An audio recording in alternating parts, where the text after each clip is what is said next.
سب سے پہلا فائدہ ہے اللہ پاک 300 دروازے غضب کے اس سے بند کر دیں گے، قہر کے، دشمنی کے، انتقام کے، شر کے، دشمن کے۔ اللہ 300 دروازے اس سے بند کریں گے اس دن جس دن 200 دفعہ سورۃ اخلاص پڑھے گا، قل ہو اللہ پڑھے گا۔ آپ چلتے پھرتے پڑھ لیں، حتیٰ کہ وضو نہیں ہے زبان پاک کے پڑھ سکتے ہیں۔ اس کے 9 فائدے بتا رہا ہوں، غور سے سنیے گا۔ 2 تسبیح سورۃ قل ہو اللہ کی۔ دوسرا فائدہ فرمایا کہ جو بندہ 2 تسبیح روزانہ قل ہو اللہ کی پڑھتا ہے، اللہ 300 رحمت کے دروازے اس پہ کھول دیتے ہیں۔ تیسرا فائدہ غور سے سننا، 300 رزق کے دروازے کھول کے اللہ اس سے غیب سے رزق عطا فرمائے، 300 رزق کے دروازے کھول۔ چوتھا فائدہ ذرا غور سے سننا، اللہ بغیر محنت کے علم عطا فرمائے گا، اور اپنے علم میں سے بغیر محنت کے، لدنی علم، وحبی علم، وحبی غیبی علم، لدنی وحبی علم، کس کے؟ بغیر محنت کے اللہ علم عطا فرمائے گا اپنے علم میں سے، اور اللہ حلم عطا فرمائے گا اپنی حلم میں سے، اللہ سمجھ عطا فرمائے گا اپنی سمجھ میں سے۔ اور 5واں فائدہ 66 قرآن پاک ختم کرنے کا ثواب ملے گا۔ 66 جو 2 تسبیح سورۃ قل ہو اللہ پڑھے گا، 66 قرآن پاک ختم کرنے کا ثواب ملے گا اسے۔ اور اس کا 6واں فائدہ ہے 50 سال کے گناہ معاف ہو جائیں گے۔ اور اس کا 7واں فائدہ، اللہ جنت میں 20 محل عطا فرمائیں گے، 20 بنگلے، 20 محل، اور ہر محل میں یاقوت، مرجان، زمرد، عقیق، اور ہر بنگلے کے محل کے 70,000 دروازے ہوں گے، اور اس میں 70,000 نعمتیں ہوں گے، اور اس میں 70,000 دسترخوان ہوں گے، اور یہ اس شخص کے لیے ہوگا جو صرف 2 تسبیح سورۃ قل ہو اللہ پڑھے۔ اور 8واں فائدہ جو 2 تسبیح سورۃ قل ہو اللہ پڑھے گا، سورۃ اخلاص پڑھے گا، 8واں فائدہ ہے 2000 رکعت نفل پڑھنے کا ثواب ملے گا۔ اور آخری 9واں فائدہ، آخری فائدے میں تو میں نے مزہ آ گیا، آخری فائدہ کمال فائدہ۔ لحد میں جو مشکل کشا آ گیا، لحد میں جو مشکل، مجھے مرنے کا بھی مزہ آ گیا، سرانے جو بیٹھے تھے میری سرکار، نکیرین کو بھی حیا آ گئے، سرہانے جو بیٹھے تھے میری سرکار، نکیرین کو بھی حیا آ گیا۔ محمد محمد محمد محمد صلی اللہ علیہ وسلم، محمد محمد محمد محمد میں کہتا رہا، نور کے موتیوں کی لڑی بن گئی، آیتوں سے ملاتا رہا آیتیں، پھر جو دیکھا تو نعت نبی بن گئی، حسن جنت کو جب بھی سمیٹا گیا، مصطفیٰ کے نگر کی گلی بن گئی، حسن جنت کو جب بھی سمیٹا گیا، مصطفیٰ کے نگر کی گلی بن گئی۔ اب سنیں یہ سورۃ اخلاص کہاں کام دے گی؟ یہ قبر میں، یہ زندگی میں، فرمایا کب ایک حسین آدمی ہوگا، قبر میں ساتھی بن جائے گا، اس کو نکیرین کے سوالوں کے جواب دے گا، اور یہ بندہ ٹھاٹ سے ہوگا۔ جب سانس کو بحال ہوگا، سانس میں سانس آئے گا، پوچھے گا تو کون ہے؟ یاد نہیں ہے، میں وہ قرآن ہوں جو تو پڑھتا تھا، تو مجھے نہیں بھولا، میں تجھے نہیں بھولا۔ اب سنیں 9واں اور آخری فائدہ جو اس کا بتا رہا ہوں، بہت فائدے ہیں، میں نے اس کے 9 فائدے بتائے ہیں۔ میں جب مرے گا اس کے جنازے میں 1,10,000 فرشتے شامل ہوں گے، کہ جو شخص یہ چاہتا ہے اللہ میری نسلوں کے لیے رزق کے دروازے کھلے رکھ، رزق کے روحانی اور رزق کے جسمانی، اللہ میری نسلوں کے لیے دنیا کی مہنگائیاں، حالات، کرائسس، ناکامیاں، اور پتہ نہیں آگے مہنگائیوں کی صورتحال کیا ہوگی، لیکن اللہ مجھ سے اور میری نسلوں سے رزق نہ چھین، تو فرمایا اس شخص کو کہے کہ سورۃ فاتحہ پڑھ، اور سورۃ فاتحہ کو ایک بار پڑھ، اور جب پہنچ ایاک نعبد و ایاک نستعین،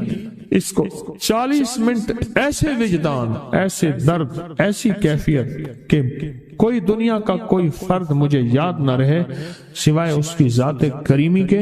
اور اس کو دہرا دہرا دہرا دہرا، اس کو دہرا، اور کہا کہ میں نے وہ پڑھنا شروع کر دیا، شیخ حامد کوفی کہتے ہیں کہ کوفہ میں ہمارے ہاں ایک رئیس تھا اور لوگ اس کے در سے کھاتے تھے اور لوگ اس کے در سے بہت لیتے تھے اور بہت سخاوت چلتی تھی، اور سنا تھا کہ اس کے والد بھی ایسے رئیس تھے اور سنا تھا اس کے دادا بھی ایسے رئیس تھے، اور یہ بات سنی تھی کہ اس کے دادا نے کوئی عمل کیا تھا، اور ایسا نہیں، دادا کے بڑوں نے کوئی ایسا عمل کیا تھا جس میں اللہ سے نسلوں کے لیے رزق اور رزق کے خزانے منوائے تھے۔ کتنے لوگ ایسے ہیں، مال دولت چیزیں ایسے حالات اور گردش میں آئے کہ ناموری سے گمنامی میں چلے گئے۔ مجھے یاد ہے کہ میں ٹاؤن شپ میں ایک بندے سے ملا، یہ بات ہے آج سے کچھ 27-28 سال پہلے کم و بیش، ایسے چھوٹا سا کمرہ تھا اور مختصر سی 2-3 کرسیاں، ایک ٹوٹی سی میز، اور کہا کہ میں لاہور میں میرا سکہ چلتا تھا، میرا نام یہ ہے، نام مناسب نہیں، رازداری زندگی کا پہلا حصہ ہے، اور میرا نام یہ ہے، اور میرا اپنا ذاتی جہاز تھا اور یہ مال تھا اور یہ چیز تھا، اور آج میرا حال یہ ہے کہ اگر میں دوائی لوں گا تو یہ بندہ پیسے دے گا جو ساتھ کھڑا تھا، میرے پاس دوا کے پیسے نہیں ہیں۔ مجھ سے ایک ہمارے مخلص ہیں، وہ کہنے لگے کہ میرے والد جن کے پاس جاب کرتے تھے ان کا بہت بڑا کاروبار تھا،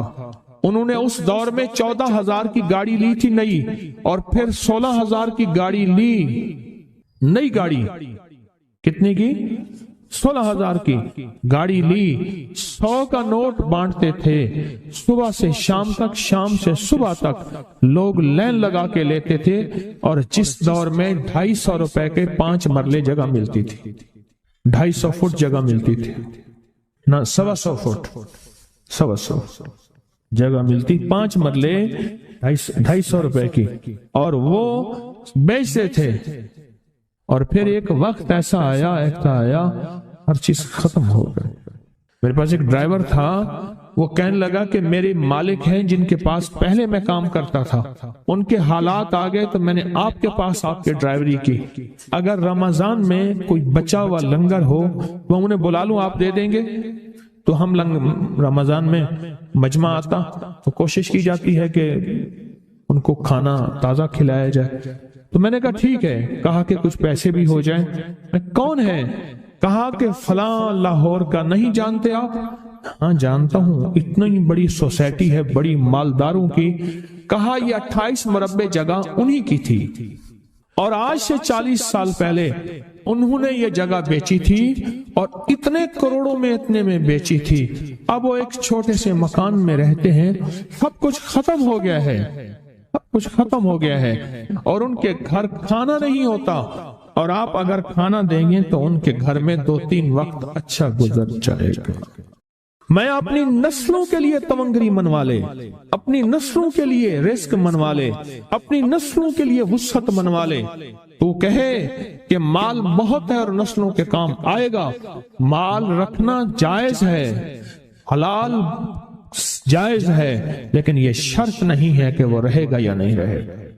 یہ میری ساتھ چوک ہے، یہاں کرتبہ چوک، یہاں 2 پلازے مجھے ایک بندے نے بتائے، اب اس کے نہیں ہیں، کہا یہ اور یہ اس بندے کا ہے، فلاں نام کے بندے کا، اور اس کا آج کچھ نہیں رہا۔ اب وہ جس کسائی سے گلبرگ میں ہے، یہاں لاہور میں، جس سے بہت من و گوشت آتا تھا اور بڑے بڑے رئیس دعوتیں پکتی تھیں، چپ کر کے جاتا ہے اور وہ کچھ پیسے اس کی مٹھی میں ڈال دیتا ہے اور وہ اس سے زندگی کا گزر بسر ہوتا ہے۔ میں یہاں لاہور میں فیروز پور روڈ پہ ایک جگہ گیا تو انہوں نے وہ جگہ پہ کھڑے ہو کے دکھایا، وہ سامنے جو بنگلہ ہے، میں نے کہا وہ تو محل ہے،